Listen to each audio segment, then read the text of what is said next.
proceedings. The organizers have chosen the title Identity and its Representations in the Post-Colonial Setting. What does it mean to belong to a nation? So obviously that expression can be understood in different ways, and I'll try to quickly think about some obvious implications that may come to mind. But before I do that, I should introduce our speakers for the day who've graciously agreed to come and spend this time with us. Beginning from left, we have Professor Pramod Nayar, who's currently at the Department of English in the University of Hyderabad, currently also heading it. Then we have in the middle Professor Anna Kurian, who's also at the Department of English in the University of Hyderabad. And some of you have already met Professor Makarand Paranjape, who's been with us for the weekend. And he's currently a professor at JNU. But many of you have also seen his writings in a different sense in the journalistic sources. But he did tell me not to use any introduction from other sources. In fact, I am keeping it very functional. And I'll let the speakers also talk a bit more about themselves and their work as they start their discussion. So very quickly, just a sort of initial comment on the choice of topic. We do deal with group identity very centrally in the legal curriculum, especially in courses like sociology or constitutional law, where we think about the interface between the formal law and the way in which group identity incultures us or shapes us in certain ways. So we often frame that argument in a very binary manner, right? Should the state be interfering with group identity? Should group identity be different from, should be given priority? So we tend to look at it through a very simplistic lens. But one of the values of engaging with the larger universe of the humanities and the social sciences is that we should also stop thinking in terms of the binaries, which we are often conditioned into as law students. So for us, a co-curricular activity is not just an activity that is being done to tick some boxes. It's also meant to not just supplement, but also give you another perspective, which you otherwise may not get in the curriculum with us. And it was with that objective that the student organizers went about choosing the speakers. So in terms of the specific content, I've not really had a chance to discuss it at length with all the three speakers, though I did have a chance to speak to Professor Paranjape yesterday evening. So largely we leave it to them to decide on a discussion of some examples from either works that they have discussed in their writing or works that they're familiar with in terms of how the idea of identity is being depicted in a fictional form, and also to make an explicit link with ideas of nationhood and nationalism. So it's quite possible that that link may not come through with all the examples that are going to be discussed, but that was certainly the overarching sort of connection which we had in mind. So many students, I gathered, are familiar with works of popular writers who, let's say, talk about the experience of Indian immigrants in the West, or novels which think about the clash of cultures. But it might be also illuminating to hear of documentation of work which we otherwise don't encounter, or work which may not be otherwise so popular. So it was with that hope and that loose expectation that we were looking forward to this panel. So without wasting any more time, who should I ask to go first? And that was the discussion we were having on the way here. So I'll insist that maybe Professor Pramod Nayar can start the discussion. And once we've heard from all three speakers, we can have some time for discussions and questions. Yeah, 15 to 20 minutes.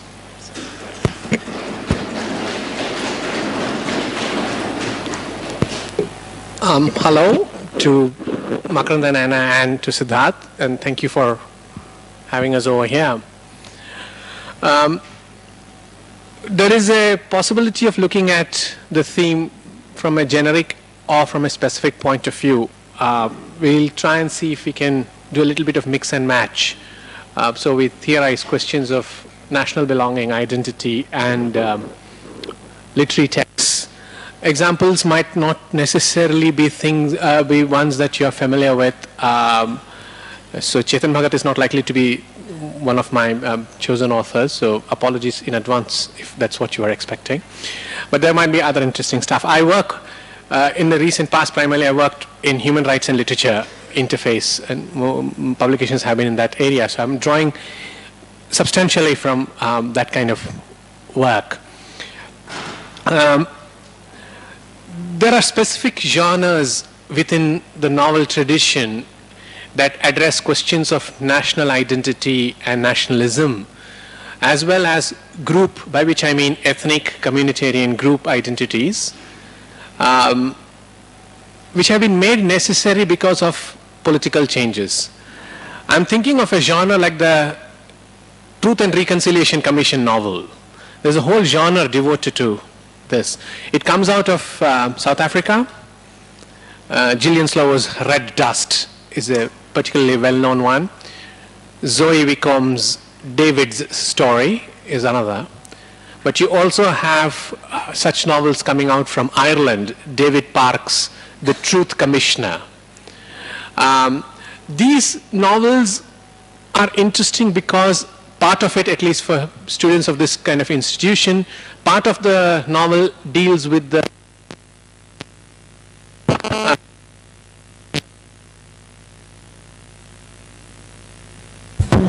should I just use that?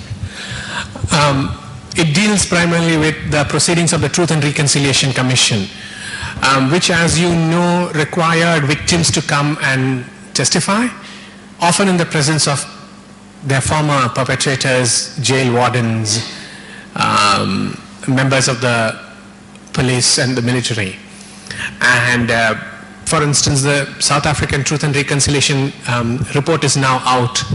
I'm not suggesting you read them. It's in 10 volumes, so it's something like post-retirement reading, not something you want to embark upon now. But 10 volumes of the TRC reports are out. And many novelists and journalists who reported on this use that material in their fiction, primarily to examine questions of race, community, and belonging. And one of the key items in this form of the novel is, how does one speak about violations in non-legal terms, but communicate the intensity of violations, especially of group identities. And theorists working at the interface of human rights and literature have argued that the primary way, if you are bypassing the legal mechanics of it, is storytelling. Telling stories of what has happened to you. The witness is called, the victim is called, narrates the story, and testifies to a, and whether the story is testimony is a different argument. Now, in most of these novels, an individual victim is seen to stand in for a community.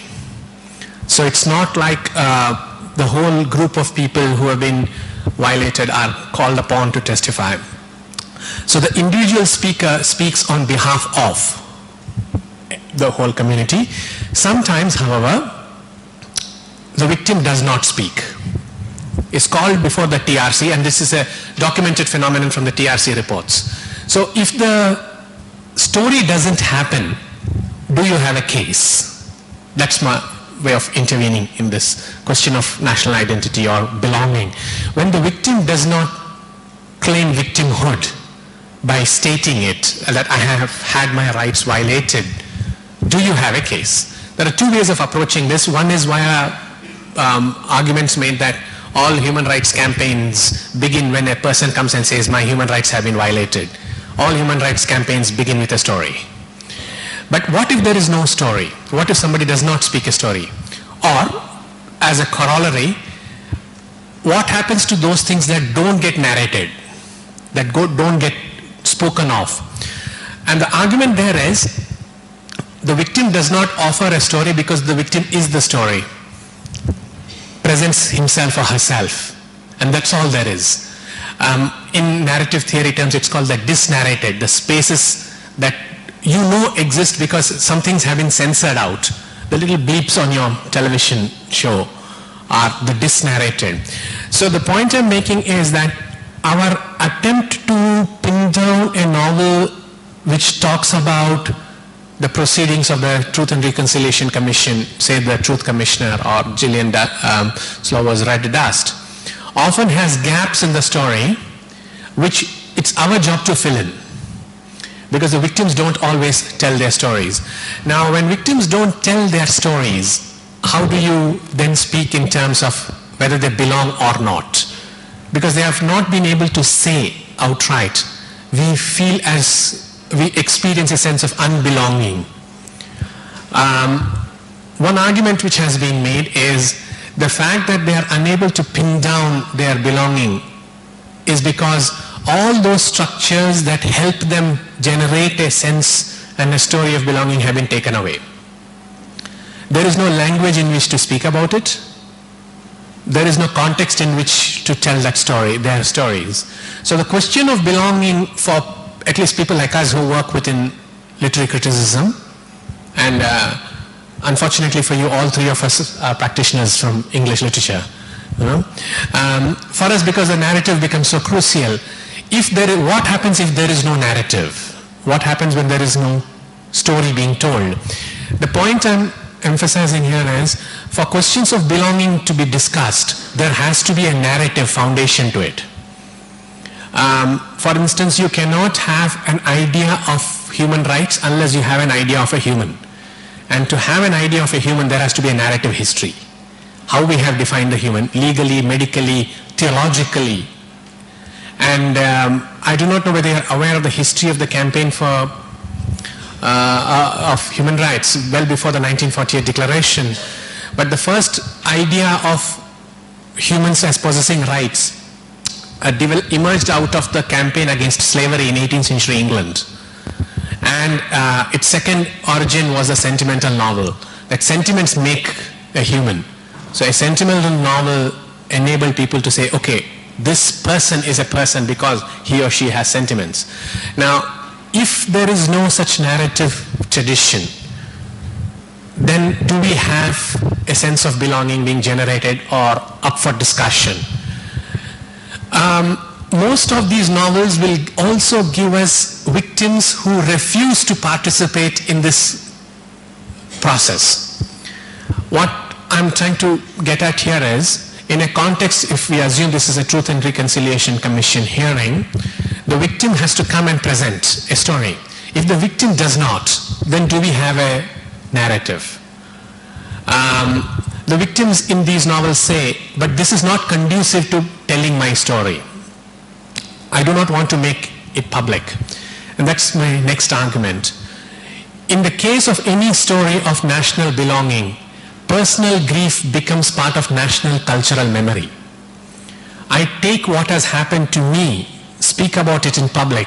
The minute I make it public, it becomes part of a national archive. A national archive of suffering, a national archive of trauma. But if the victim does not say that, there is no cultural trauma. This obviously leads us to the conclusion that questions of national belonging, which one require a narrative, two are generated out of stories that say that, oh, but we were never allowed to belong. People who are not allowed to belong. People who are not allowed to belong or were denied the right to speak about not belonging implicitly gesture at a national condition where several people's voices are not heard. That's where I'm going with this. So people who say, oh, we were displaced or we were disenfranchised are still saying it, are still speaking about it.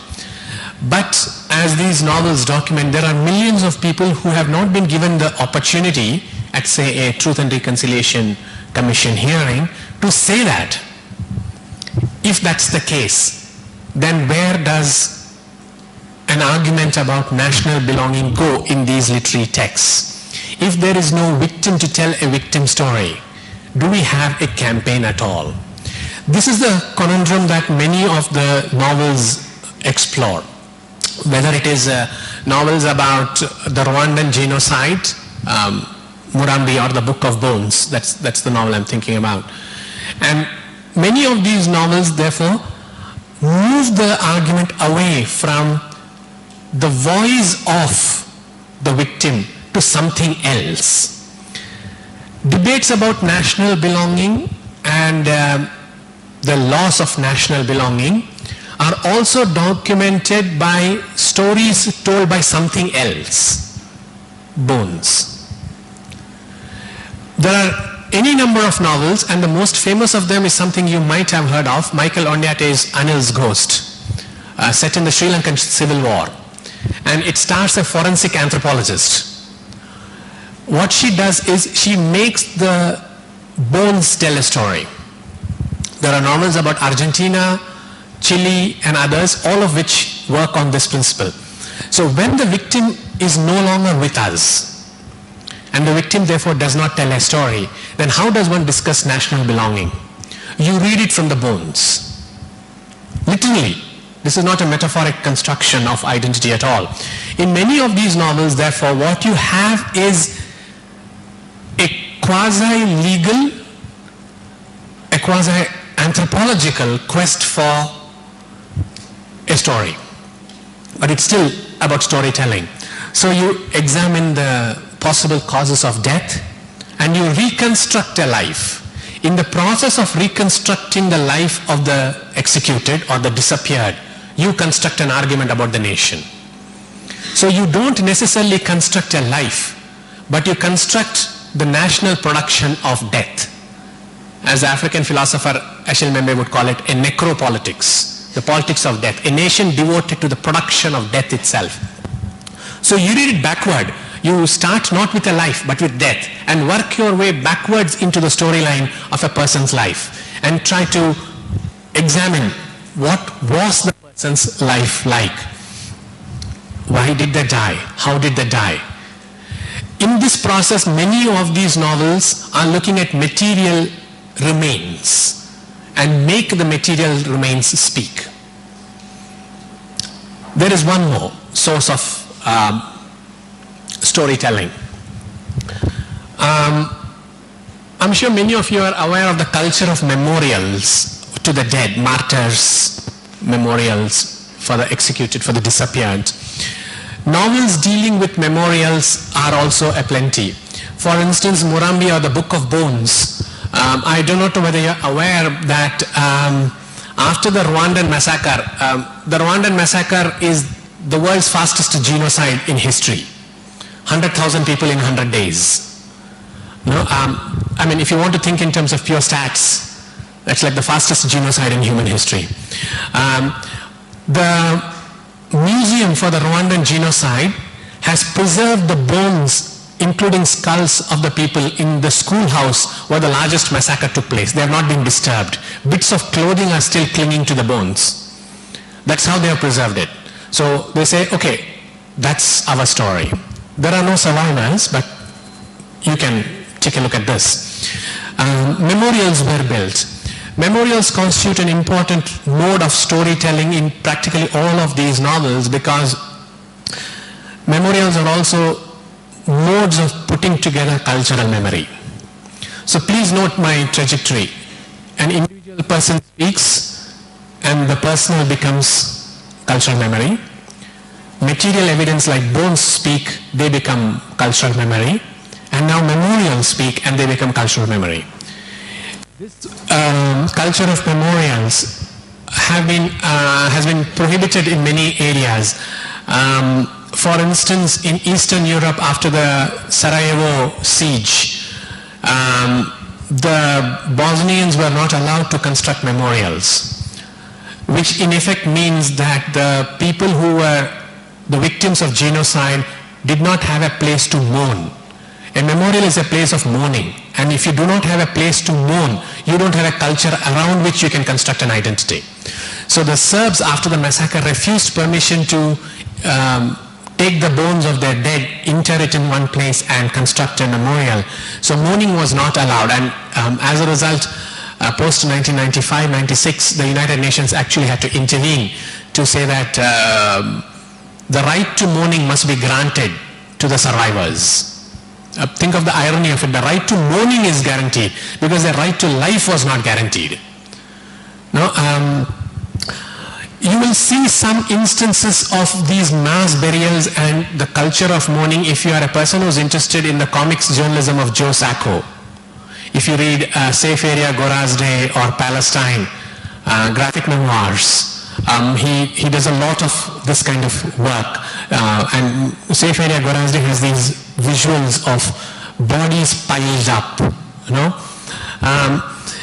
The point here is questions of national belonging are invariably voiced by victims who have a very tenuous connection with the nation, primarily because the nation and its official formal apparatus, which is the state, they are not coterminous. The nation and the state are not interchangeable. The state disallows belonging. That's the point that most of these novels speak about. The human, the person, the community does not have a sense of belonging because the nation disallows it. And the examination is of what are the structures that prevent this from happening. So you blame the military, the legal apparatus, the kind of genocide continuum that many of these states have had, the rumor mongering and events like that. In effect, therefore, these novels are very carefully plotted in this kind of four strands that I've suggested for you. And when there is a collapse of the structures of, say, storytelling or of mourning, then you have evidence that there is no national belonging possible for several of the people within that particular geopolitical area or geographical area. What does this mean for us if we are reading these texts? One of the ways in which you then need to read these texts is to look at all those structures that prevent the cultural memory of victims being brought together. For instance, the silencing and censorship of people's witness accounts that you see in the novels, the censorship, the documentation from legal processes like the Truth and Reconciliation Commission, eyewitness accounts that managed to survive. For instance, one of the major sources of documentation of the massacres in Chile and other places was the eyewitness accounts that were smuggled out by priests, and it's now a massive document called Nunca Más. Nunca Más means actually never again. That was the slogan after the genocide. It was also the slogan after the Holocaust, incidentally. So after every genocide you have the same slogan, but the genocides go on, which is the irony of it, right? These narratives become central to the building blocks that we are putting together to think in terms of national belonging. So in literary texts, when you have these themes, you begin to be aware of the fact that there are official and semi-official structures where this sense of belonging cannot be articulated and must not be articulated. What does that result in? There is a famous photograph, I do not know whether you are aware of this, of a street in an Argentinian city. There is a so-called subversive being beaten and taken away by the military police right outside a cafe window. And there's a woman sitting in the cafe at the table next to the window drinking coffee. And this is happening right outside, but she's not looking at it. People are called it percepticide. The percepticide as the death of perception, because you cannot see. You're not allowed to see. It is better for you not to see. This kind of literature frequently taps into this question of percepticide, where there is an intentional blinding in order to survive by citizens because they don't want to be the next victims. Victimhood, remember, is fungible. After them, it's me next. So you pretend not to see because it's safer not to see. Percepticide is something that these novels work with. And the larger question then they ask is, if a nation intentionally instills percepticide, if it intentionally, structurally instills percepticide as a way of belonging, what does a nation do? If you refuse to see because it's the only way you can survive, what does it do? Much of this literature is therefore about saying you need to look and you need to report, which is the reason why many of these novels are more or less in line with eyewitness accounts and witness reporting. Like I said, to go back to Joe Sacco, you will see Sacco is there in every frame because he's looking at it and he's part of the scheme itself. So national belonging via literature works through all these modes, and my emphasis remains just one. Even with questions of percepticide, it moves from personal to cultural memory and the structures that allow or do not allow cultural memory to be formed. When the cultural memory deficit occurs, it immediately leads to certain other complications. And one of those complications is your sense of loss of national belonging. Right? But I'm sure there will be something else to take off on after this. Over to you. Please go.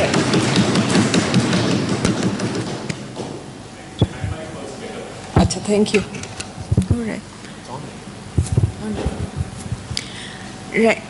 Pramod talked about cultural memory, and he talked about the novel, and he talked in terms of the world at large and the idea of belonging to a nation.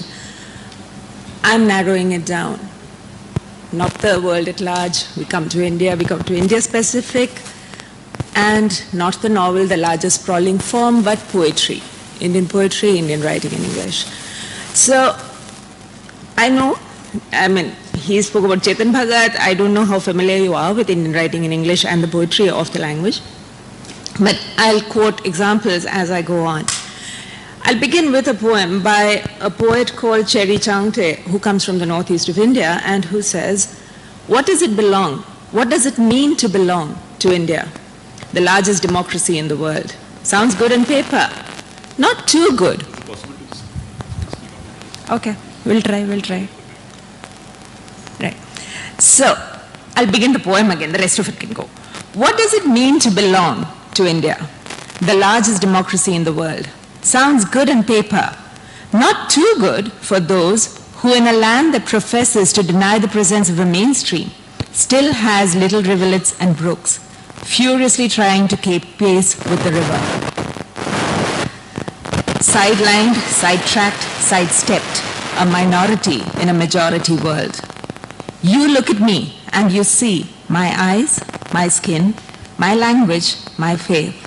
You dissect my past, analyze my present, predict my future, you build my profile. I am a curiosity, an ethnic specimen. Politics, history, anthropology, your impressive learning, all unable to answer the fundamental question, what does an Indian look like? An Indian looks like me.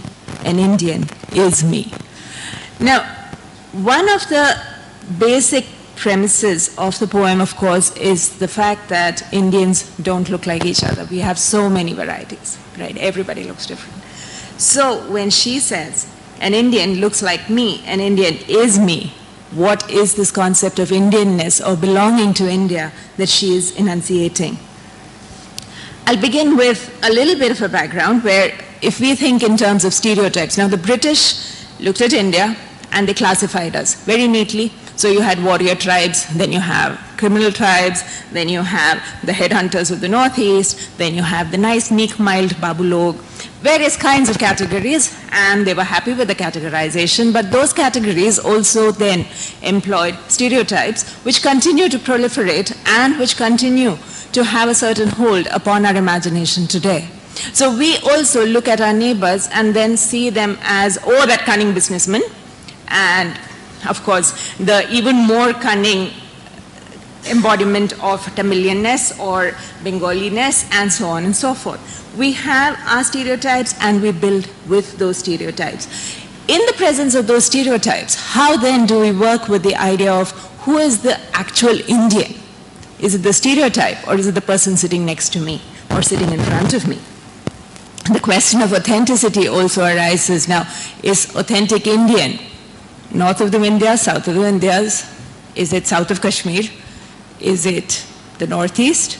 And by clubbing the whole thing together as the northeast, by saying that East Bengal and after questionable Indianness, we are again then positing a certain value to the idea of being Indian, to the idea that only certain kinds of people belong to India. And then to follow up with this, there is also, of course, the fact that the government or the state requires us to have certain documents which demonstrate our Indianness. But is that demonstration of Indianness via documentation enough for us to claim an Indian identity? Or is it that the idea of belonging is irrespective of, is irrelevant to the idea of the documents that we may or may not possess? So the idea of belonging does not come only from the documents that we might have, whether we will or not, but it might also be that it requires not just our belonging, which is from our side, but also the other half of it, that others must validate and endorse our idea of belonging. Unless they accept us, there is no belonging to this idea of a nation. So belongingness then becomes a two-way process, and unless the other half is reciprocating, there is nothing very much that we can do about it.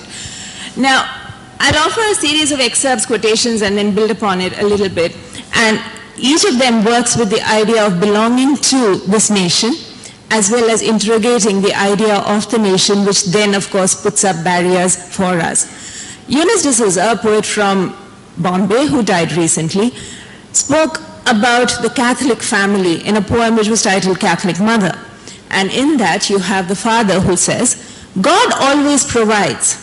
India will suffer for her wicked ways. These Hindu buggers got no ethics. Right? And then it goes on to say that the pillars of the church, or rather the church fathers, the mother superiors, all of them see the man as a pillar of the community, but the woman is silenced in the midst of this stalwart Catholic family. Now, in this poem, you have two things happening simultaneously. One, of course, you have the Catholic father, the man at the center of the patriarchal family, who stands there and who says, India will suffer for her wicked ways, and that Hindu buggers have got no ethics. But at the same time, you also have a destabilization of the family itself taking place. So even as he seems to have a separate space for Catholicism within the Indian framework, you also have the woman in the Catholic family who's being then demonstrably shown to us as somebody who has been disempowered by the family, which is otherwise seen as a pillar of the church. Similar to this is Meena Kandasami's poem, Their Daughters, wherein again she speaks about the fact that the women, and she says, of my people, of my land. These are women who suffer. They suffer due to various reasons, whether it is, as she calls it, British men trying to colonize her, in which case she kills them, or brutal husbands who beat her up every day. But the women in this context are once again disempowered, oppressed, beaten up, and so on and so forth. Their only way out of the situation is by killing the people who oppress them, at which point, once again, we are asked to consider of my people, of my land. There is, if you think about it, the idea of belonging is right there. This is India. They belong. Of my people, of my land. And yet, at the same time, she says at the end that you can only survive over here by spilling the guts of those who brutalize you. And concluding the poem, of course, by saying that we, their daughters, we mostly write. What is the role of writing in a land wherein you seem to think you belong? At the same time, there are structures which make it impossible for you to belong. And therefore then, by writing about it, by writing about their suffering and by writing about their emancipation from that suffering, what is the role of the writer itself? We can, of course, continue with itemizing and cataloging like this. All those who have been at some point or the other discriminated against, we can create a taxonomy of discrimination.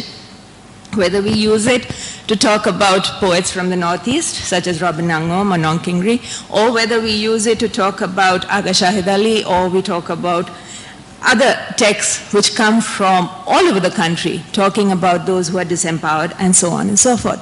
However, I would like to move on to the idea that the Indian nation, which very often is seen as a failed Indian nation by those who believe that they have been discriminated against, right? Whether it is on the basis of sexual affiliation, gender, religion, language, caste, class, all of these. Everyone says that the Indian nation is seen as failing, if not quite failed. Yet, if that is so, then how is it that we can welcome difference?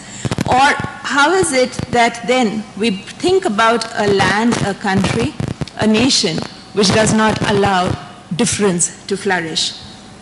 It's not just our Indian poets who are doing this. So you do have other poets from other countries also who speak in similar voices. If you were interested, you could look at the poems of somebody called Caroline Duffy, who in a volume called The Other Country speaks at length about the ideas of immigration and what it means to finally belong in England. But if we want to we should then also look at whom do we claim to be Indian. And this is something which several of us would have noticed over the years, that conveniently when somebody gets a Booker or when somebody gets a Nobel, they become Indian. They might have been living abroad for the last n number of years, but the minute they get a prize, they are then Indian.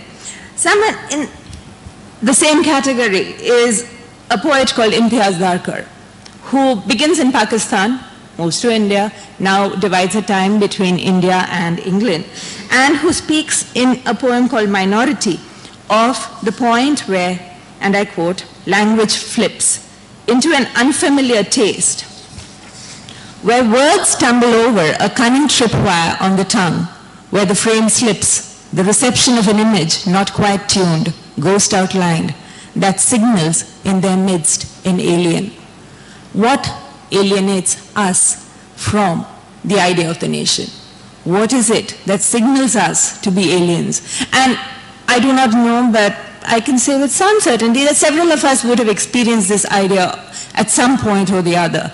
The fact that you don't quite fit in. There is this uneasy fit. So what is it when she says that there is the reception of an image which is not quite tuned, right?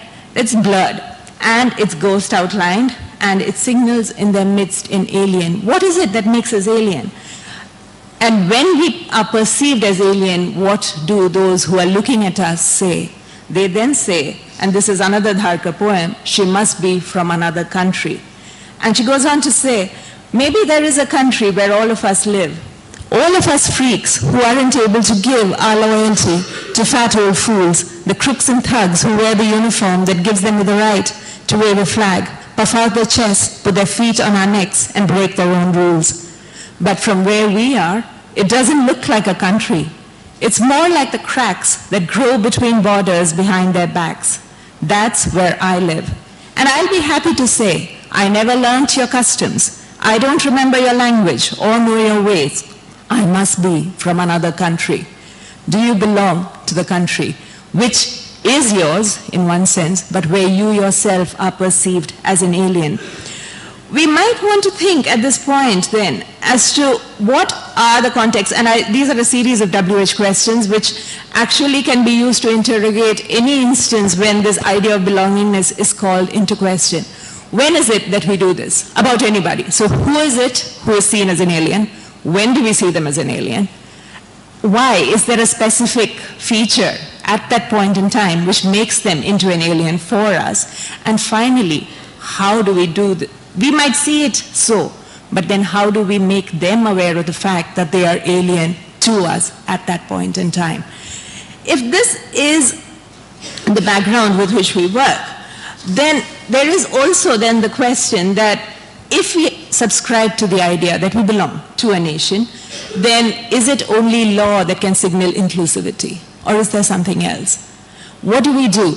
And for that, I will go back to a poem which some of you might be familiar with, A.K. Ramanujan in Small Scale Reflections of a Great House, which is a fairly common poem, says that sometimes I think that nothing that ever comes into this house goes out. Think about India. We welcome everybody. Nothing that ever comes into this house goes out. Things that come in every day to lose themselves among other things lost long ago. Among other things lost long ago. So when you come into India, do you lose yourself? The idea of identity as well. It's not just the idea of belongingness, but this individual identity, what happens to it in this melting pot that is India. And then of course, it is that Ramanujan offers us one model of belonging. It is a model wherein we can all cohere, we can fit into this place. The spaces that are available to us, we fit into them. We forget to a certain extent where we come from, what we belong to, and we make a new Indian identity. If that is one model, what would be other possibilities for us to have the idea of belonging to a nation? For that, I would recommend, or I would raise, not recommend, I would raise 2 points. One is an idea which has worked or is, the attempt is being made to work it along the lines of something that has been theorized called memory citizenship. That we may not necessarily, all of us, have the same memories, but we can belong via memory citizenship, we can belong to the idea of a nation. In which case, what we are then thinking about is accepting, welcoming multiplicity, numerous histories, familiarizing others with not just mainstream history, but also the small subaltern histories, the terrible histories which we would rather push under the table, push under the carpet, push away as far as we can.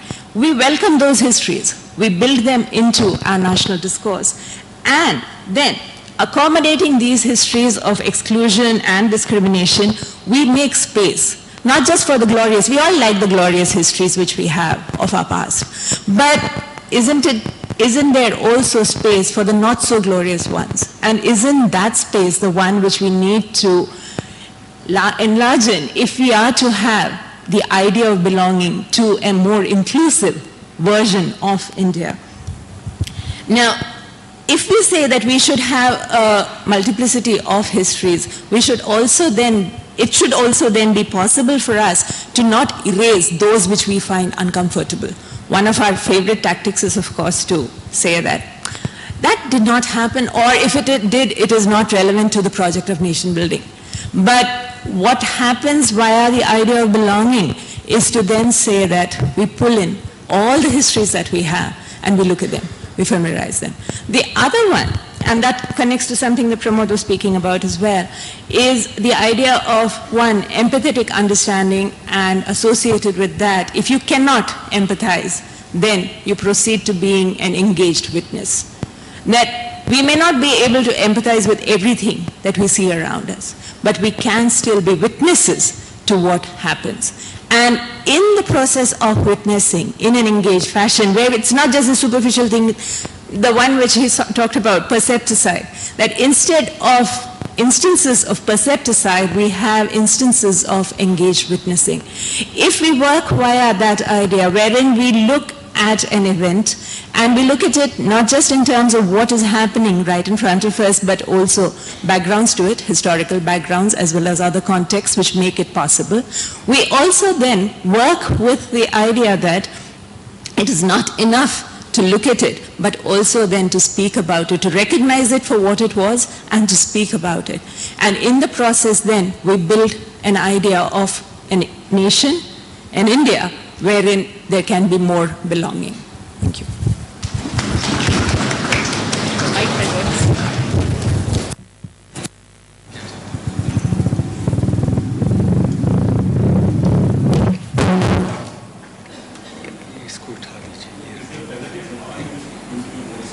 Excuse me?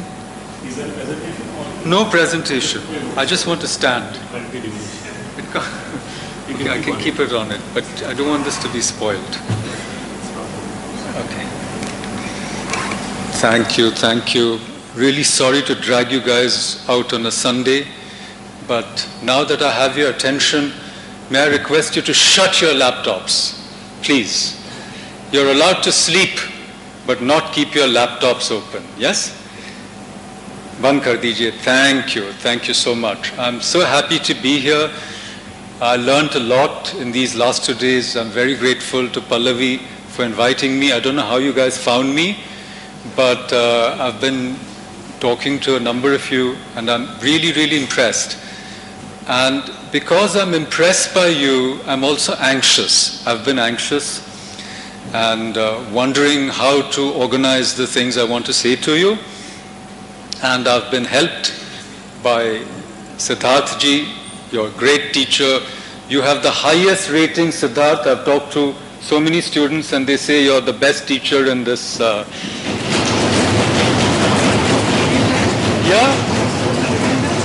Well, one of the best, so that the others don't get jealous. You're supposed to reveal that. Well, you know, it's also to build him up. Now he has to live up to that reputation, you know. But, and we had a long chat yesterday. So thank you for clarifying some of my thoughts. Thank you, Akhil, for a lovely presentation. I'm going to take a leaf of your book. I'll tell you how. If not your book, at least a leaf of your presentation. And thank you, everybody. I met Seema ji. I met a wonderful young poet yesterday, Drishti and so forth. And really so enthused by my previous two speakers. Pramod, what can I say, you know? It was a brilliant presentation, Pramod. Give him a big hand. And Anna too. Give her also a big hand.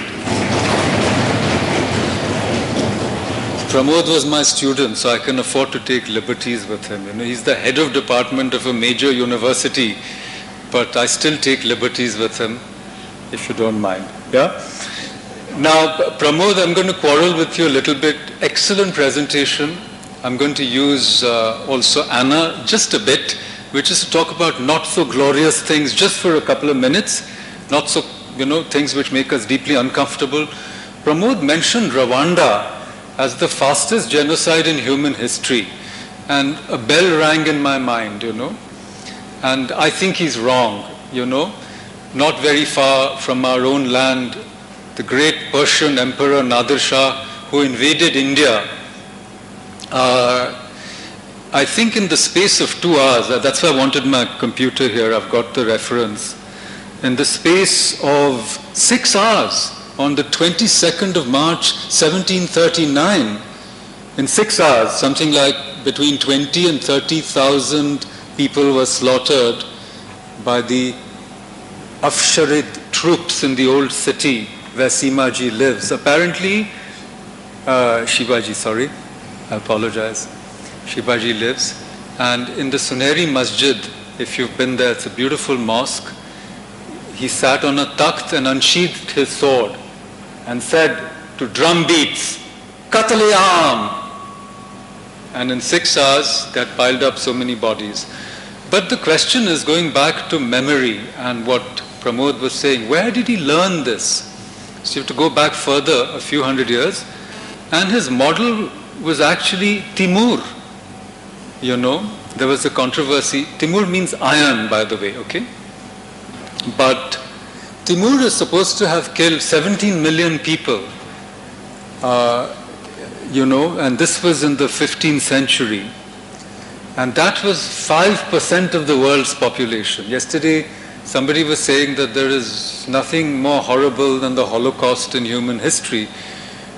The reason I bring up this is we need to remember much more than we do. Our memories are short and they need to be reactivated. And we have to remember, because we must take responsibility, empathetic responsibility, as Anna was saying, for what's happened on this planet.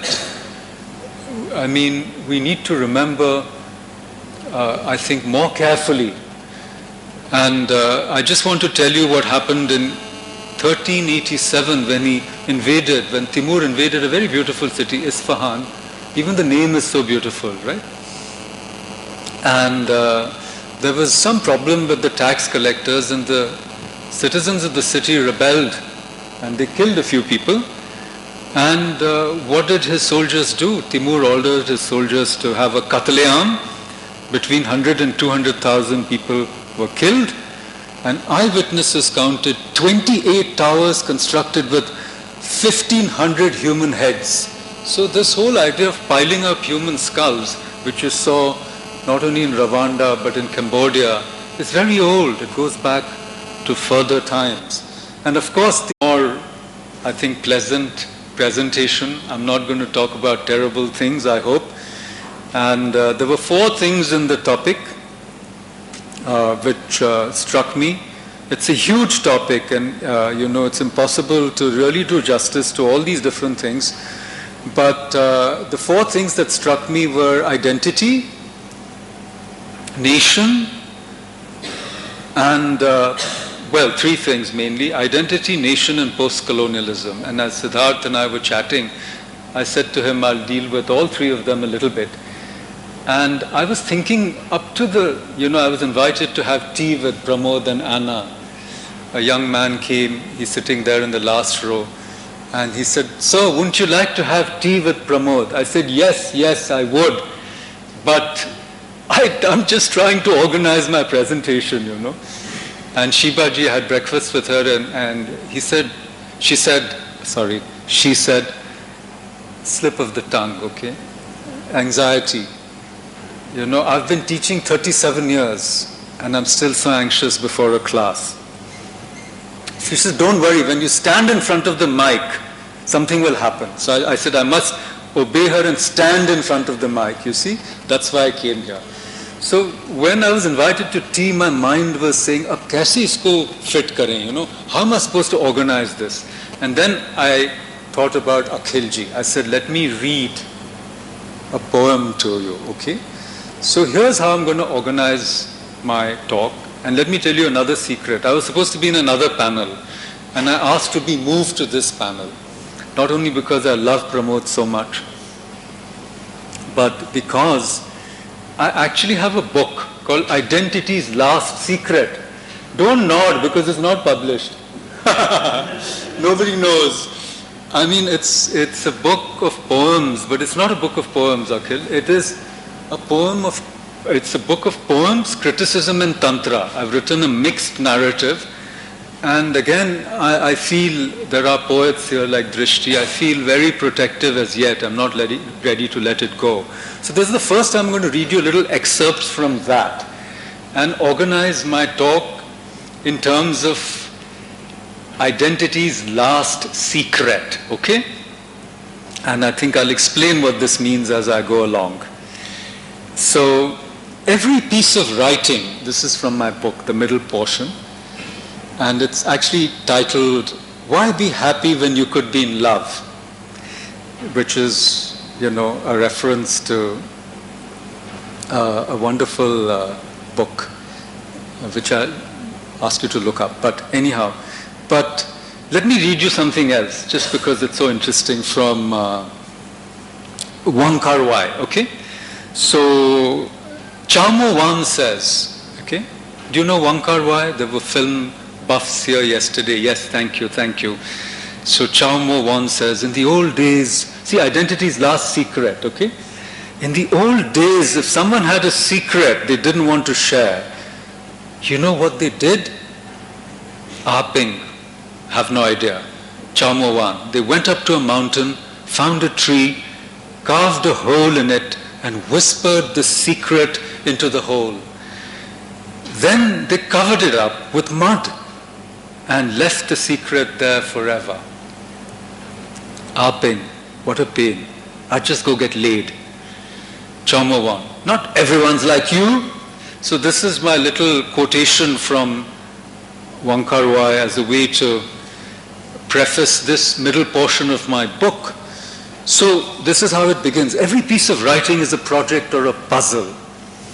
I know you have projects to do, so you must be thinking, hum yahan aayenge, laptop khol ke project karenge, you know. But I won't take up too much of your time. Just give me a few minutes. I've come from a very long distance, you know.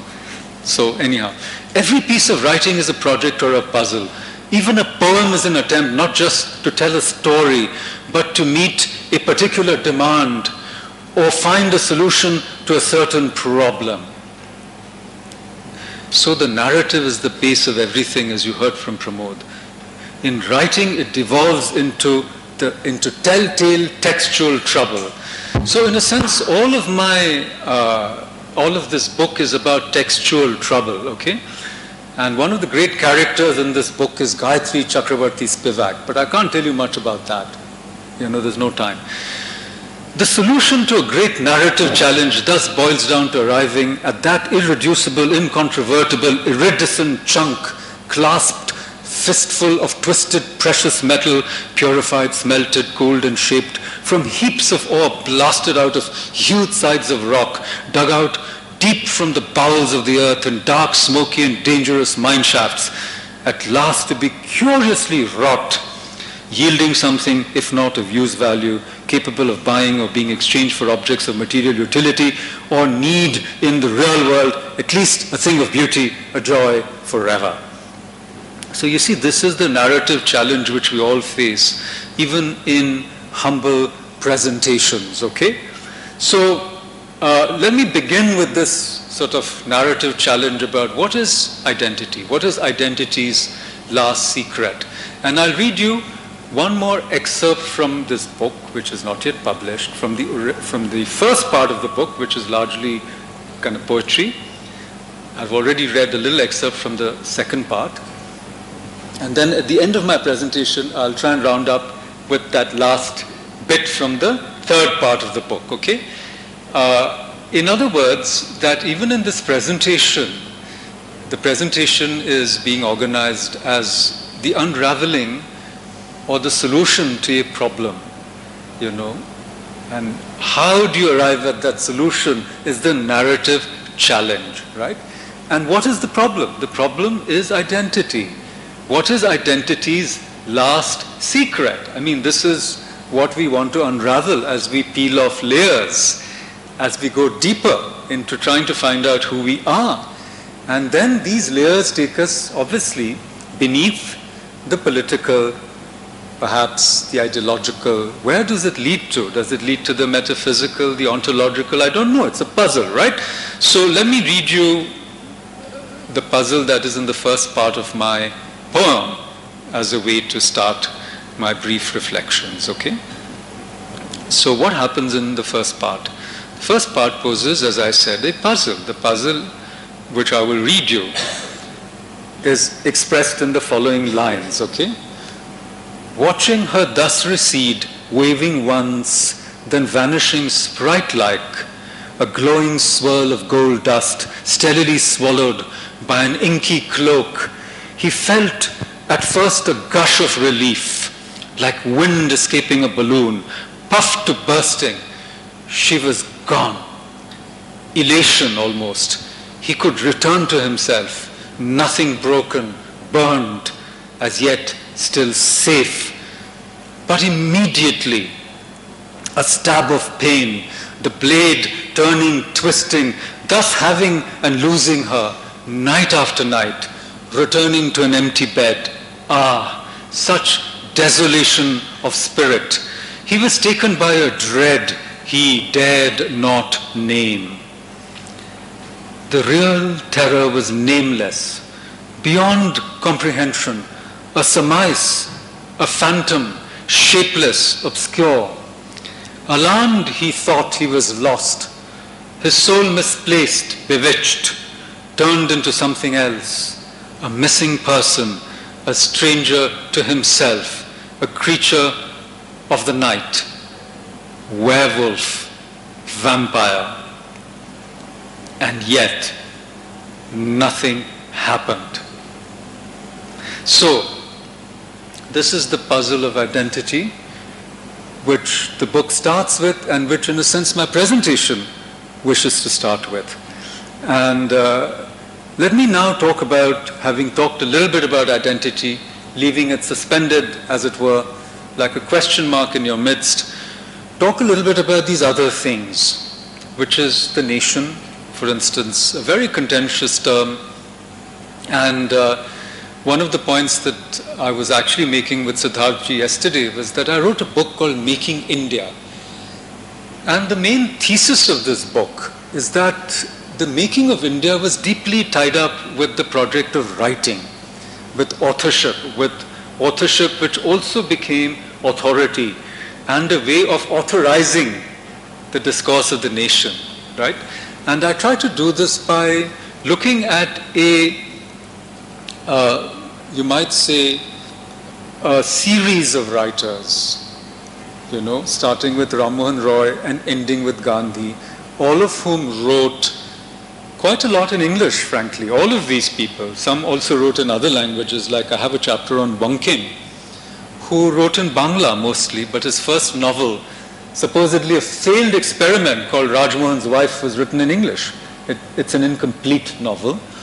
I have a chapter on Henry de Rosio, who again is a very interesting figure, dies before the age of 22, 23, and is originally obviously Indo-Portuguese. I mean, a kind of, from his name, de Rosario, shortened to de Rosio, but then he became a Protestant. His father or grandfather converted from Catholicism to Protestantism. So he's a very interesting figure, and also supposed to be India's first Indian English poet, right? And I've got chapters on Michael Madhusudan Dutt, and many of these had very complicated histories with their own identity. these are histories of, to use a phrase by, Gauri Vishwanathan, some left the fold, some returned to the fold. There were border crossings, right? Majority, minority, Hindu, Muslim, Christian, all these identities jostling together and trying to come up with the idea of a nation. So this is what the book is about.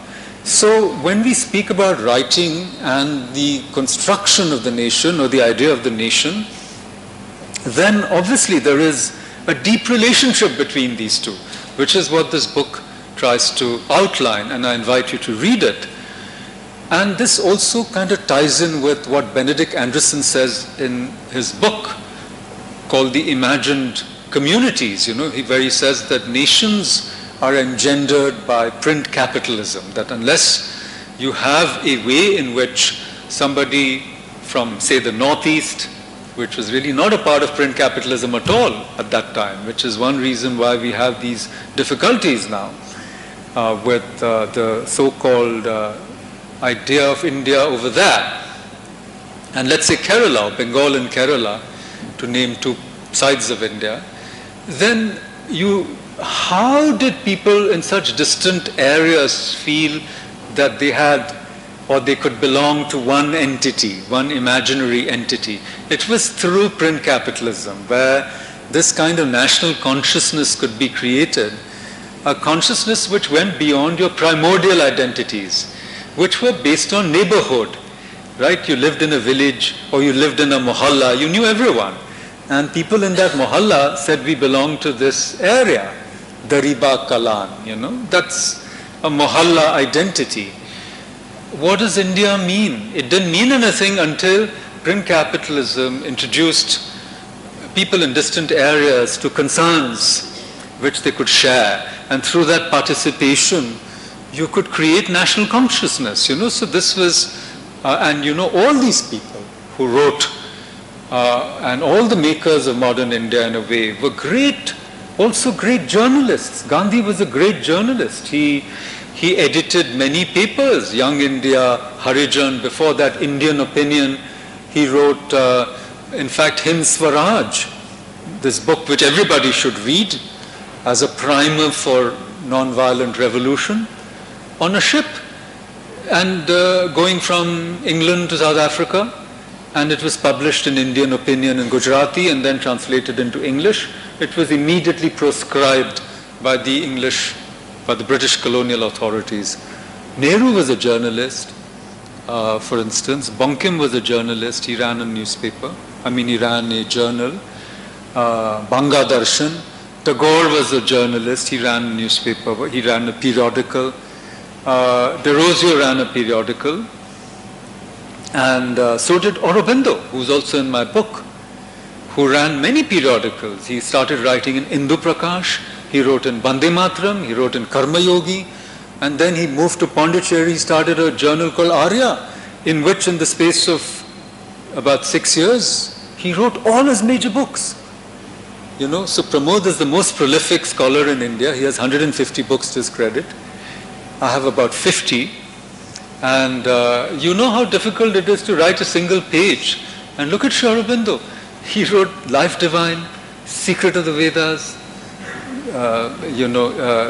Synthesis of Yoga. Life Divine is a really fat book, okay? Essays on the Gita, Foundations of Indian Culture, huge books in 6 years. And he was writing 4 or 5 books simultaneously. It's a feat that is unimaginable today. The collected works of Gandhi go into 100 volumes. He was always writing. So, you see, so writing has something to do with this whole concept of making the nation. So the topic is apt. But what happens to the nation in a post-literate age? Because many times we think, Sidharth, that our students are becoming illiterate. But you guys are not illiterate, you're post-literate. Don't you agree that you're trying to dodge reading as much as you can? Tell me the truth. Isn't it difficult for you to read, yes, long things? Reading is a very antisocial activity. Texting is easier. Class में भी बैठे बैठे texting कर सकते हैं. Reading, you lock yourself up in a room for 16, 17 hours, you're reading. We've read like that, continuous. Khana pina bhul jate hain. You only have to get up to go to the loo, you know, that's something it's hard to dodge for a long time. So reading is now in a sense passé. But what happens to the nation in a digital era? These are very important questions. Is it because of digitization that our sense of locality has radically altered? And it's no longer national. You know, as Appadurai has said, we inhabit these different scapes. These are idioscapes. You know, for instance, you can have a LGBT community which is worldwide to which you can belong. That is your neighborhood. It has nothing to do with the nation. So post-nationalism is something that is engendered partly by the digitization of our identities, which is a form of dematerialization of who we are. You know, our avatar bodies on Facebook are more important than our real bodies. And I sometimes joke that when I meet people, I never recognize them because they look so different on Facebook, you know. They have such flattering pictures on Facebook. When you see them in real life, you don't want to say embarrassing things. I'm used to saying embarrassing things, you know. I suffer from the foot and the mouth disease. I don't know if you know about that disease, you know. But now I'm too old to care. And I have often said to people, much to my own detriment and their embarrassment, what happened to you? Why are you looking like this? Because on Facebook they look so wonderful, you know, and in real life they look so much more older and haggard. I'm sure people think the same about me. If you've seen my picture, I don't know if it's more flattering, I don't think it is, but please correct me. So our avatar bodies, there's an interesting film called Surrogate, I'm sure you've seen it. Yeah, with Bruce Willis. And nobody wants to step out of their house because their surrogates who are interacting with other surrogates, you know, are much more comfortable. They're much more comfortable with their surrogates being out there in the real world. Whereas they themselves don't want to show their faces to anybody at all, you know. And we are also more comfortable with the distance of technology. We don't want to, I mean, real intimacy induces so much anxiety, you know. So this is my second question. What happens to the nation? Obviously the nation gets deconstructed when you move from print to digital media. And then what happens, you know, is something for us to think about. And the last bit that I did want to talk about was post-colonialism, because that's a part of the topic. And, you know, in 2004, there was a major conference here in Hyderabad where I organized a panel where the panel was called The End of Postcolonialism. And the point of the panel, at least the point of my presentation, was that the meaning of the word end contains an internal tension. Yes? Because what does the word end mean? Yes? Yes, go ahead. Exactly, the culmination or even the termination. I liked it. See, look at the tension. Culmination and termination are a bit different. Like say, I want this talk to end, you know, so you just want it to end. But then you can also say, what's the point of the talk? That's the meaning of the word end, which is uska prayojan kya hai? What are you trying to say? So when you say Vedant, it just doesn't mean the end of Vedant. It really means uska saransh. You know, what is the main purpose of it? Yes? You're getting it? Raise your hands or do this if you get it. Yeah? Who taught you this? Stand up, Drishti. Thank you so much. Thank you. So what is the end of post-colonialism? I submit to you the end of post-colonialism is decolonization. You have to get decolonized, yeah? Not recolonized, not reorientalized. And we do a lot of this. We are recolonizing, even though we claim to be decolonizing. So one of the things I said in that panel, and it was the most widely attended panel, not the plenary. The plenary had the likes of Spivak and Bhabha. But our panel had spilled over, and Bill Ashcroft, who wrote that book, The Empire Writes Back, was there. So I said the end of post-colonialism, which is decolonization, is best served by getting out of the discourse of post-colonialism. End it. And we should have some other kind of study. So the point is that India, which is such a rich linguistic, literary and cultural territory, like Europe, 25 major languages with literatures, many of them older than English literature. You can't put it all in a post-colonial matrix or rubric. So what is the elephant in the room, I asked? The elephant in the room is that this India, which is the elephant, very slow, but you can't deny what it is. It's so huge, it dwarfs like Canadian literature, Australian literature. Canadian literature is bilingual, mostly English and French. Australian literature is mostly monolingual, right? How can you compare that with Indian literature and call them both post-colonial in that sense? And Australian settlers are only a couple of 100 years old. You know, the first people landed in Sydney after Captain Cook and all that. So, and our literature, so how can you put it all under that? So I said it's like putting, not just denying that there's an elephant in the room or covering up that elephant, but trying to put an elephant in a burlap bag, in a gunny sack. Yeah? What happens if you try and put an elephant in a gunny sack? Somebody in the last row, in the black t-shirt. Yes, sir, you answer. What happens if you try to put an elephant in a gunny sack?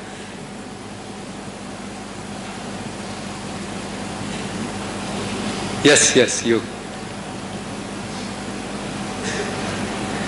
Try. You need a yeah, sorry. Go ahead. Thank you so much. Either you need a very big gunny sack, yeah, very big, or you need a very tiny elephant. But if the elephant is real and not a toy elephant, it's going to burst through that gunny sack, yeah? So India is like that. It can't fit into this post-colonial business. Chodo isko. So this is my third point, okay? I'm going to leave you now. I'm going to come back to that, to identity's last secret. Let's see if the secret is revealed or not. I really don't know, but let me see if there's something to be said about that, okay?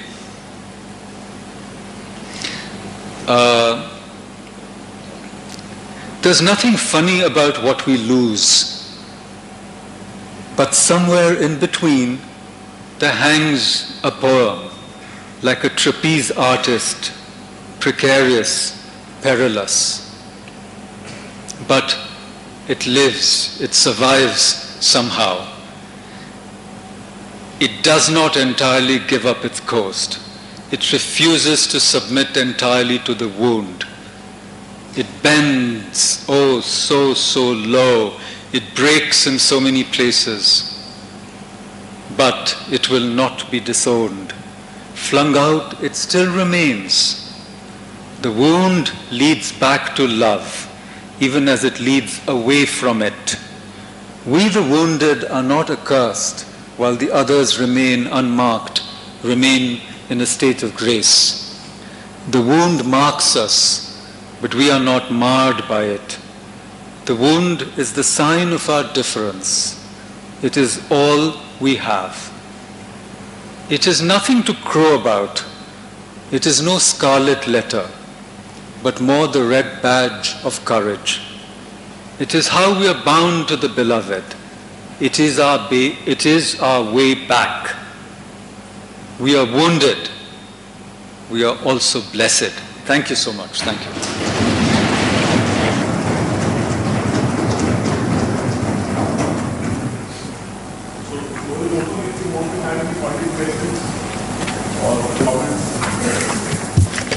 I mean, there were plenty of questions which were framed. I think from Professor Pramod Nayar's presentation, we largely got the idea of how bearing witness to certain events, both personally and culturally, is important for the idea of shaping nationhood.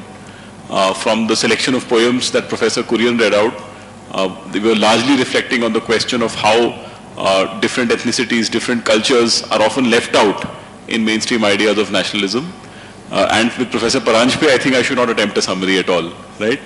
But he did offer a couple of points which he's made repeatedly in his writings, largely on whether or not Indian writing should be seen through the lens of the post-colonial literary frame. And of course there was a lot more to it, but I'm sure there'll be a chance for more direct conversation on that.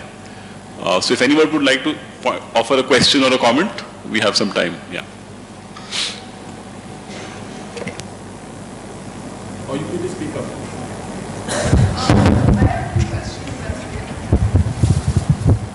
Yeah, hi, my name is Shweta, I'm from the third year. I have two questions for the panel at large.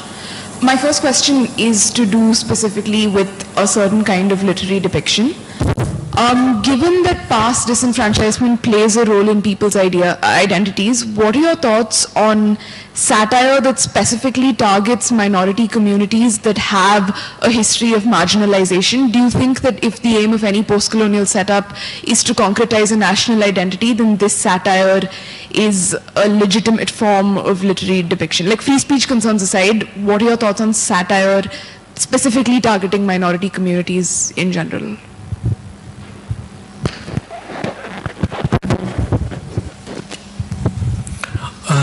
One immediate response to that would be it enables further marginalization by depicting them as not worthy of anything other than satire. So in some sense, you are portraying, if you are doing that kind of representation in literary text, that the only way to depict certain categories of people would be to laugh at them. And it's a very old tradition in literary history where the Jew would be always the villain of the piece, or homophobic texts would make the queer as the subject of caricature. It's a way of denying them anything other. Okay, let me rephrase that. It's a way of denying them any kind of human dignity,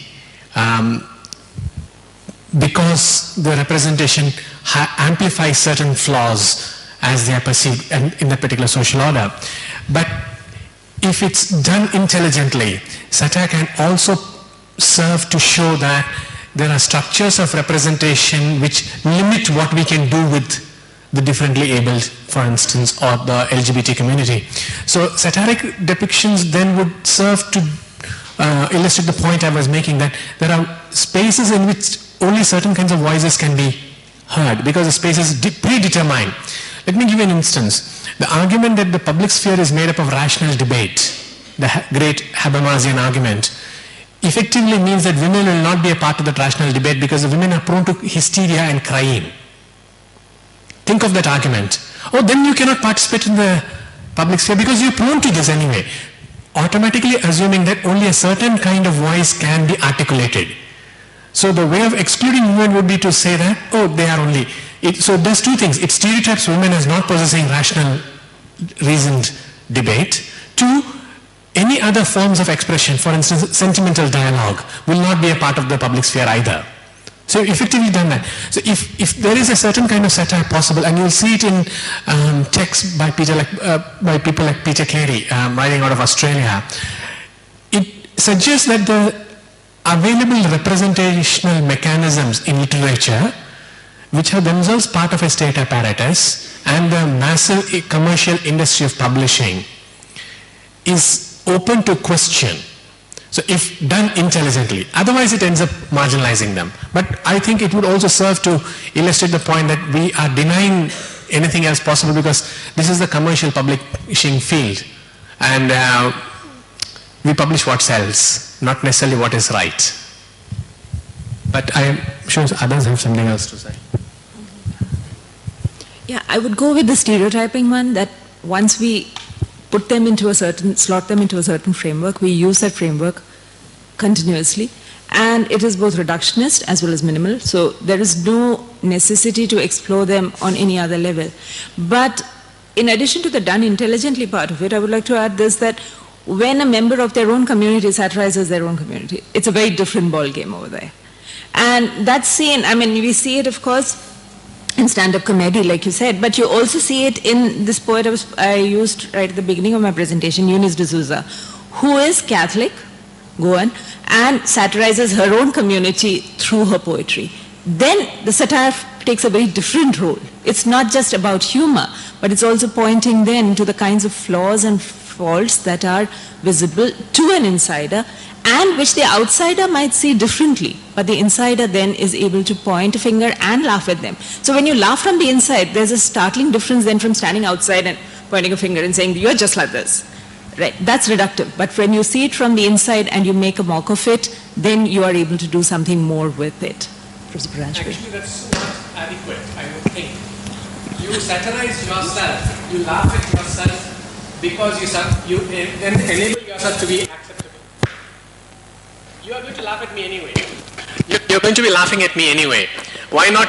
That sounds better, you're right. Control my self-representation so that it fits into your expectation of me. Do you see what I'm trying to get at? So I laugh at myself before you laugh at me, but then I expect to be laughed at anyway, so why not have a little flexibility in doing that? So, oh wow, this voice is, anyhow. So I completely sort of want to distance myself from these solemn people, because this is a law school. Next you'll start censorship and legislating. There's actually a pending legislation. There's a petition pending in the Supreme Court where they want to ban Sardarji jokes. And, this will become an absurdly sullen nation, if you stop satirizing each other, stop killing each other. I think that we should not do. Okay, stop lynching and attacking each other, but come on, having fun, jokes, and this minority-majority, we should completely get out of this mindset. Because who is a minority? Who is a majority? Suppose I'm making fun of a Punjabi. In Delhi, they're not a minority, but sitting in Hyderabad in this room, there'll be a minority. And if all the Telugus get together, maybe the Telugus themselves are a minority here, then people will shout and agitate that we Telugus have been marginalized in this national law school. And this will ruin the republic. You see, all this. So we should not censor free speech. Free speech should be protected. There should be open mics. We should satirize each other. But of course it should be done not as a prelude to a lynching or to the demonization. I completely agree. But if you're on Twitter, look at the kind of trolling that goes on. But you can mute somebody, you can, block somebody. So I think becoming a solemn nation in the interests of some kind of political correctness is a complete no-no, in my opinion. And I had a very interesting panel discussion, and Rahul Singh, Khushwant Singh's son, was there. And Khushwant Singh wrote so many Sardarji jokes, and there were some other people. And so Rahul Singh said, he said, those people sitting in the Shiromani Gurdwara Prabandhak committees, who are they to legislate, what is right and what is wrong for Sardarjis? And I go with that kind of argument. I don't want, you see, we were talking about this on the way from the airport. What kind of sovereignty do we the people have in India? This is a very big issue. We start by saying sovereignty rests in we the people. But look at the state. Is the state going to interfere? And is the state going to judge? Will some committee judge what kind of satire is acceptable? You see, look at where it goes. What we have to protect is the life, property, liberty of every individual. Protect that. When Taslimi Nasreen lands in Aurangabad, to go and see the Ajanta Ellora caves, there's a bunch of people who won't let her go and see them.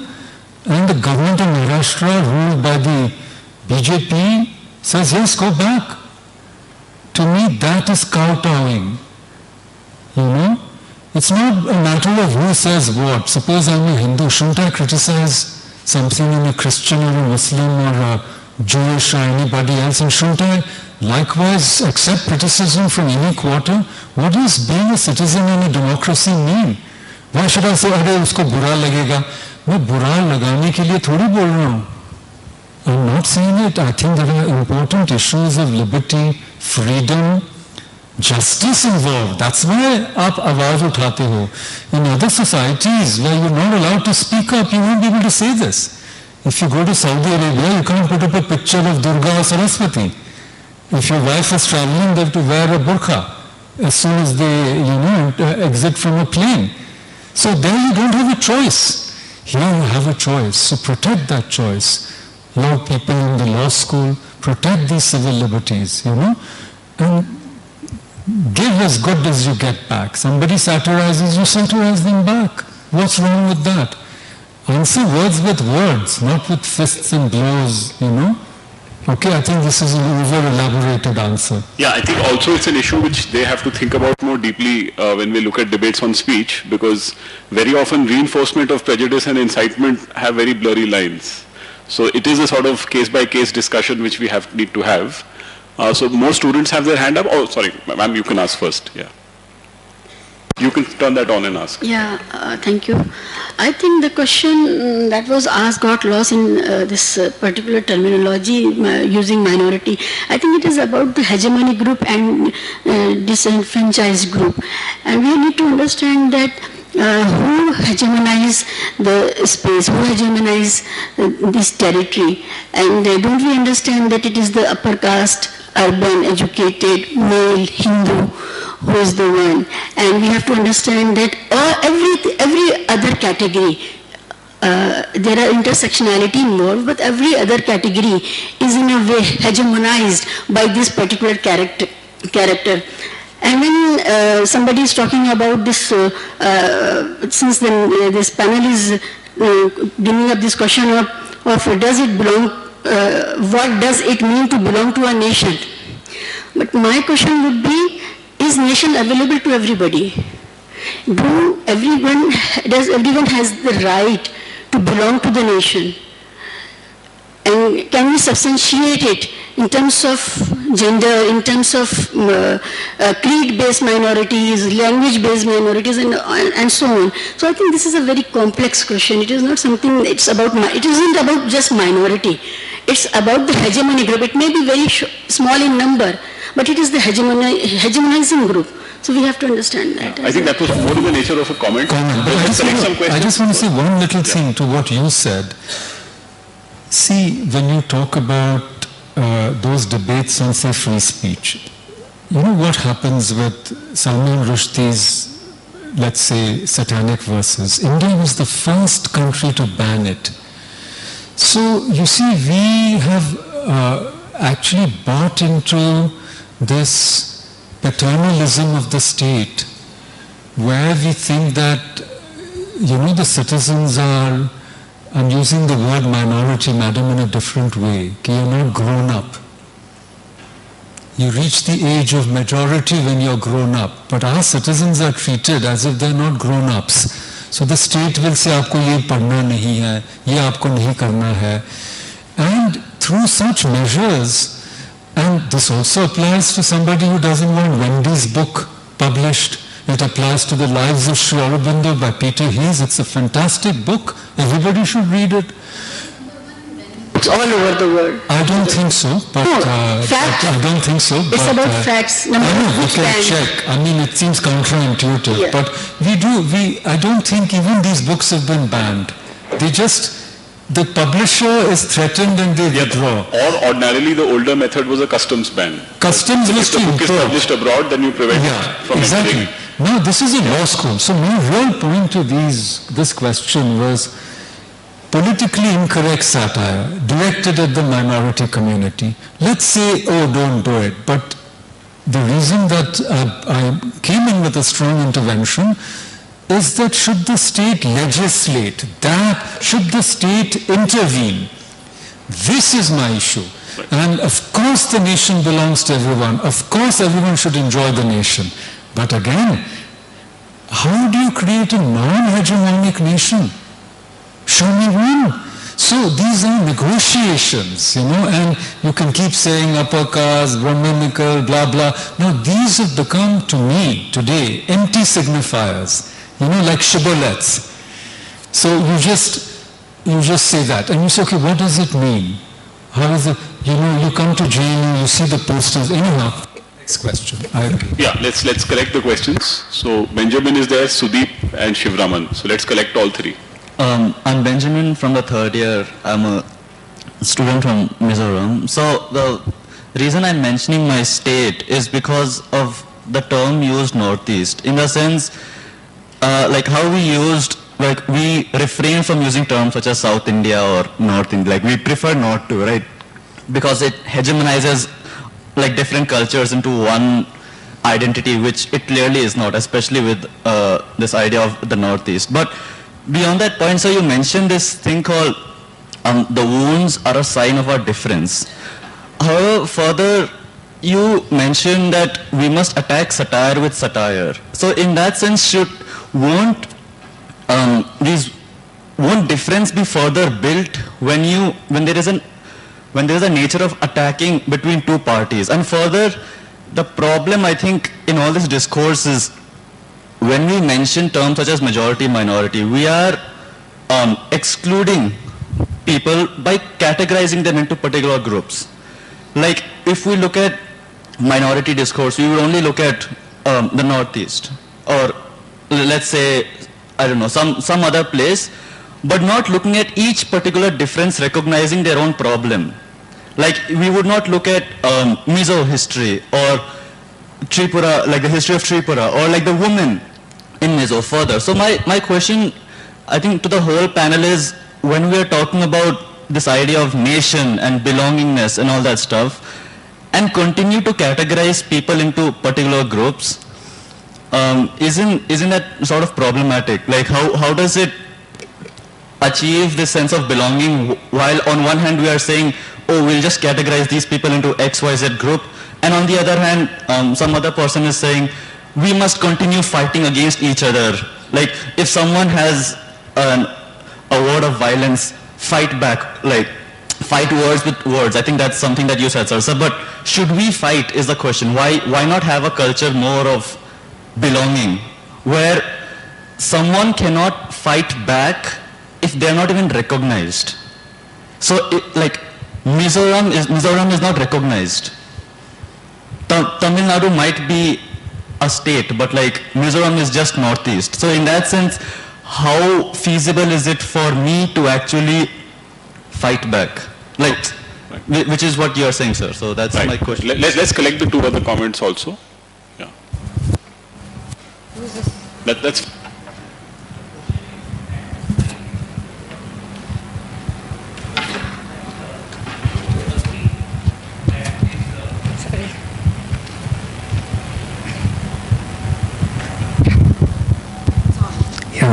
So I think this problem of identity crisis in India is extremely overhyped.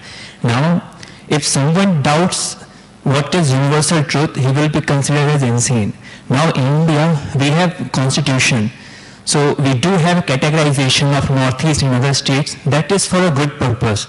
We get the protection, the Nagaland or other states, we have Article 370A onwards. A special protection is awarded to them. Now, we do have one problem or the other, but those problems cannot be generalized by calling that we have identity crisis in India. We have a constitution, the state of affairs much more present than it is depicted, number one. Number two is that how big this problem of social media is, because there's one incident occurred in Assam where allegedly a person, it was alleged that he has committed a rape. The rumors were spread in the WhatsApp and the other media networks. The person was dragged out of the prison and he was lynched. No, and certainly there are plenty of examples to make that point. There's one more comment. So my question is more in the nature of, so to direct it more to MMM. So you had said about communities feeling left out in the process of building a nation. So if we look at, so technically the definition of nation goes that any shared history or culture, that's how it goes. So a group of people who hold a shared history or culture. So shared history, our shared history in the sense of what India is today would probably date somewhere around 200 years before, starts from then. In the sense of when we started fighting against the British. And since it's that old, there's not much chance for it to go anymore. It's almost 3 generations since freedom struggle. And then comes the next question of, if we need the nation to go on, there has to be something which follows this identity. And that is where each community kind of comes up with its own idea of what a nation is. So we have the North Indian belt of the Hindi-speaking Hindus who have their idea of Hindi, Hindu, Hindustan. And the other groups naturally have their own. So first thing, if we are in the process of finding a new identity for building a nation, does each community not have its right to give its own version of what a nation should be? So in the sense that if we say, oh no, this definition of loss is not correct, it doesn't hold everyone inside.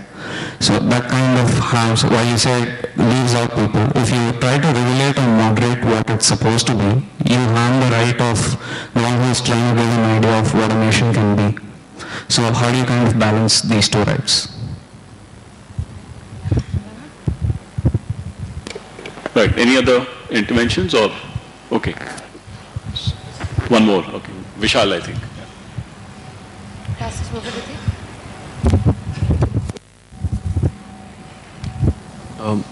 Adding on to Balaji's question, if we do look at post-colonial discourse as being plural in terms of different communities providing different interpretations of what a nation is, then does that mean that if one interpretation of nation is given prevalence over the other ones, does that become a dominant feature? Does that become a feature where the subaltern communities are being dominated or being excluded or being alienated by the dominant ones? For example, elites or educated Brahmins, their idea of a nation being given prevalence over that of a Dalit one or a Dalit nation.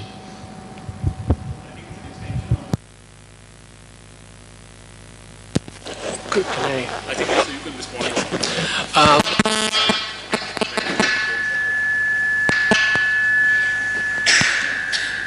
Right. Couple of responses for.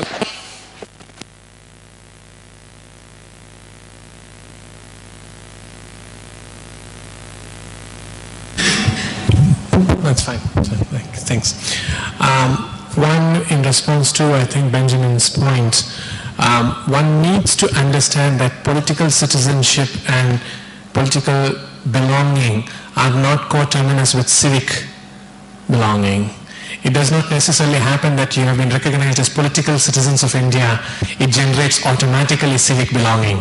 That is part of the process of nation building itself. You are recognized, and we need to immediately understand what the term itself means. To be recognized is almost always a power relation. There's a recognizer and there's a recognizee.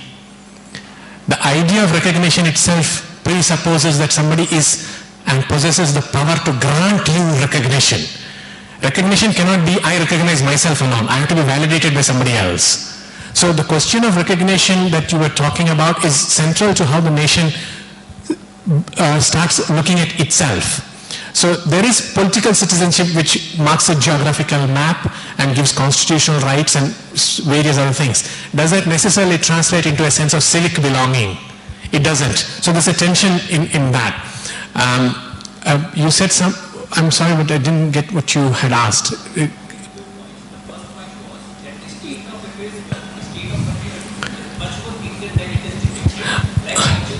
Constitution is the truth. Yeah. They can stop that. So, constitution. No, if you make an argument that the law is the truth, the law comes out of a cultural phenomenon, a set of cultural structures. The law is as constructed as anything else. So if you were to say that it is the truth, there is a problem, because if it were the truth, you don't need to amend a truth so frequently. It's not like gravity. You don't have disputes with the truth called gravity. Take off from the fourth floor and you know it exists. But the Constitution is not quite like that. The point is also, if you were to ask the people who have never felt that they belong, whether there is a truth in that, their answers will be different. When we say that yes, there is a more pleasant state of affairs than is depicted, perhaps we should ask the ones who have never felt that they belong, whether it is pleasant enough for them. So that's part of the response. And what was the point you made about Shared history. Shared histories? Isn't that where much of what's going on occurring? The debate over what constitutes official history versus unofficial ones, which was a point I was making about, and Anna built on that as well, about memory citizenship. The tension in history writing is a tension between memories. Some are more legitimized than others. they get revised over a period of time. The contest over a nation is a contest over the meanings of a nation and the textual history of a nation. That's where we are headed constantly, trying to figure out, and it's not just, as I think Makarand pointed out, that Europe has pretty much the same tensions with multiple languages, each battling for narrative space. It's not likely to end very soon with any definite conclusion, because the battle over which is a dominant memory of a nation is something that will be ongoing, because everybody feels that at some point or other, and she also mentioned that their narratives are not part of mainstream. It's interesting that you brought up the lynching argument. Anna has actually published on the Dimapur lynching and memory on that. Why doesn't that make the national headlines? If you say things are quite pleasant around here, why doesn't that make the national headlines as opposed to the Nirbhaya case? Those are debates over memory. And if you are eliminated from the national project of memorializing, you don't belong to the nation. Which is why my interest in what Benjamin was saying about the meso-representation of itself and its recognition. If you don't figure in the national memory project, and nations are built upon memory, if you don't figure in the national memory project, if you're fighting for space there, then I think your equations, and I mean civic equations, not political equations and not political citizenship, they begin to be tenuous. But I'm sure others also have something to add.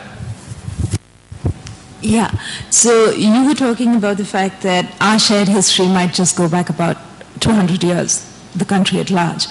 But that's exactly what the memory project includes, that you do not just have one major historical strand which everybody then buys into, that instead the many small histories also have a place to play in the national project. So if you were to look at a series of volumes called the Subaltern Studies volumes, then you see that happening. That the histories that have been generally forgotten, minimized, not really given traction in the national narrative, they should then be made center stage, or even if not center stage, that they get a place in the national memory. At which point it is not necessary for us to think of the only history that all of us share, which would be the freedom struggle approximately. Right? That instead it would be possible for us to look at also other kinds of histories, more recent histories. Where this comes from is also the theory of this memory citizenship comes from an experiment in Germany where, with the influx of refugees who do not have a shared history with the German nation, what do you do with them? How do you make them part of the nation building project, wherein they then teach them about the history of the nation so that then they can also feel invested in the idea that is Germany. If we were to think in terms of India in those kinds of structures, what we would have is one, the dominant narrative, but what about all the other narratives which some of us would know? So he might know the meso-history of the meso-history, his land, his society, his culture, but we are completely clueless about it.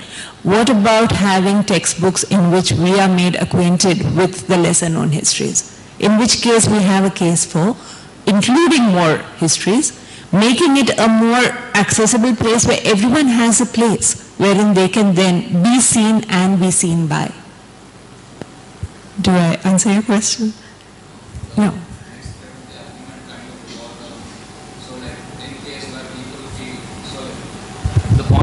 In case where people? So, regardless of the fact that we hold a shared history, so it is still history nevertheless. So, if there is bound to come a point where we feel forget history, but where we need a shared identity, what do we do? So that's where the next thread of the question comes. So that is where each person tries to create his own identity, his own idea of what the nation is supposed to be. Okay. So each person from, say, different parts of the country, from different cultures, from different communities would have his definition, his understanding of what a nation is. The best example is the Hindu, Hindustan. Yeah. So like, and saying we Tamilians, we have our own ideas. So that being the case, if you say your idea of nation leaves out the others. So if you try to moderate into what a person is supposed to feel, what a person's idea of a nation is supposed to be, aren't you somewhere cutting into his right to decide, or his, basically say, something which is the parent of the freedom of speech, freedom of thought? Yeah. So how do you balance the two rights? How do you balance the two rights, which is where the constitution would come in, and the fact that you live in a country which claims certain features as inalienable to the idea of the nation. At some point, you may not subscribe to all of them, but you have to subscribe to some of them. Otherwise, you don't really belong, do you? So when we say that we can each of us define for ourselves everything, we can. But then we'll always live in a universe where it will be a minority of one, myself. At some point, you have to do the shared discourse as well. Not all the elements, no. Which is where the idea of hegemony would also then step in, that you do not necessarily have to subscribe to all the discourses, all the elements of this idea of the nation that is given to us by the Constitution, but you do have to subscribe to some of them, which is why you live in the nation called India. You argue with some of them, but you also adapt to some of them. And you say that each of us, like I said, if we reduce ourselves to the authentic me argument, that I'm the only person who is entitled to speak about me, then finally there'll be nobody else I can speak to, because nobody else understands what I'm saying or what I've gone through. So you are reduced to a position wherein you have no interlocutors at all. Did you see that? Right. Well, I'm not sure that any of the questions articulated a problem clearly.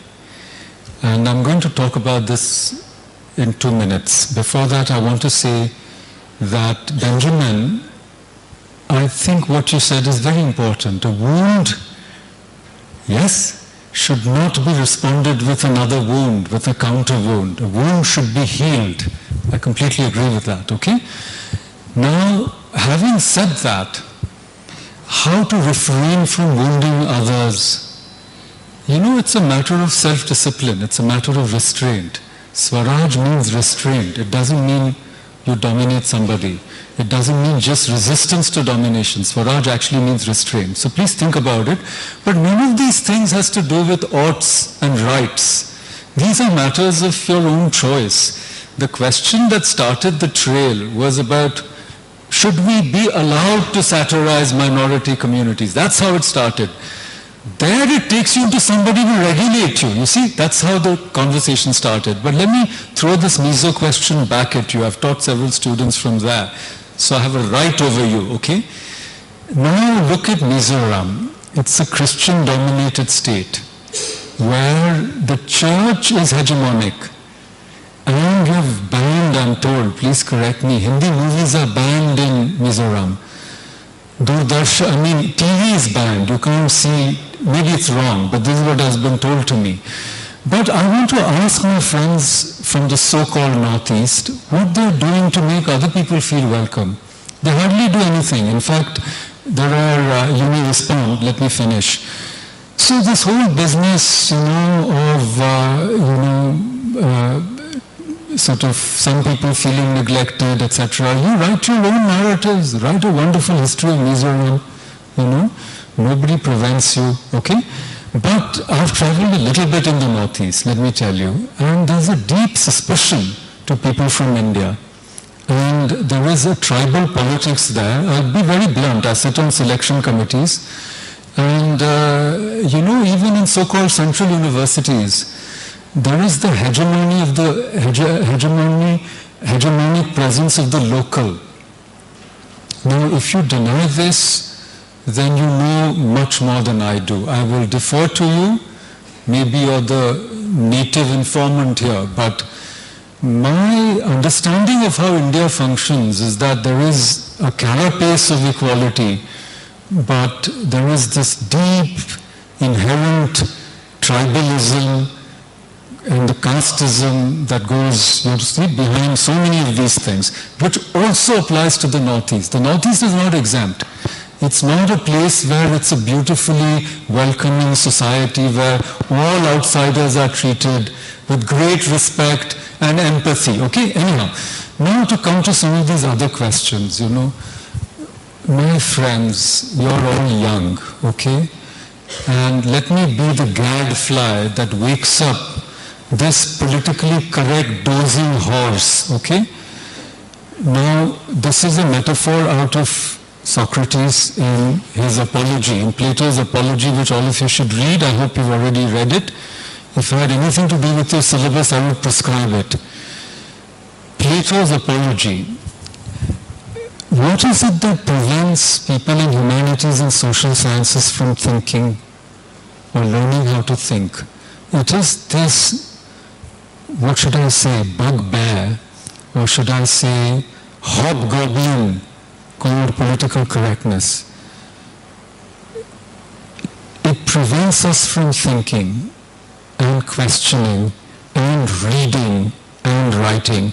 We are so anxious to slip into some acceptable position which doesn't seem to be offensive to somebody, that we don't look at, not just facts, but really examine things and not take them merely on trust. And in the name of teaching humanities and social sciences, I'm afraid, all that we end up doing is teaching some form of political correctness or the other. Now, don't misunderstand me and simplify my position to say that I'm advocating political incorrectness. Actually, many politically correct positions are not bad. I believe, for example, that I'm a true liberal. But liberalism, we are in the twilight of liberalism, and I invite you to think deeply about why liberalism has lost its credibility. It's lost its credibility, I submit to you for your consideration, because it's so enwrapped in these so-called politically correct posturings that it is unable to tackle these deep problems, the failure of multiculturalism, not just the failure of the state to accommodate refugees, the failure of refugees to respect liberal ideas, liberal principles, rights, and nobody's correcting them. The people who are asking for rights from the state are the ones who drive out their own minorities, as has happened in Kashmir, for religious reasons. If you are going to be judged by, you want to be judged by saying, I'm a minority, you should also be willing to judge by how you treat your own minorities, where you are a majority. Okay, so let's apply the same standards of critique to ourselves. Right? So this is all I have to say. Thank you so much. Thank you for lending me your ear. Thank you. Discussion on parochialism and the idea of parochialism coming to an end is a much larger thread. In the interest of time, we'll close there. But if you have specific conversations or discussions to have, they're available for a few minutes. I thank the speakers for taking out the time, and certainly to Professor Paranjape for giving us a view which we normally don't hear inside academic institutions. Right. So thank you for your time as well.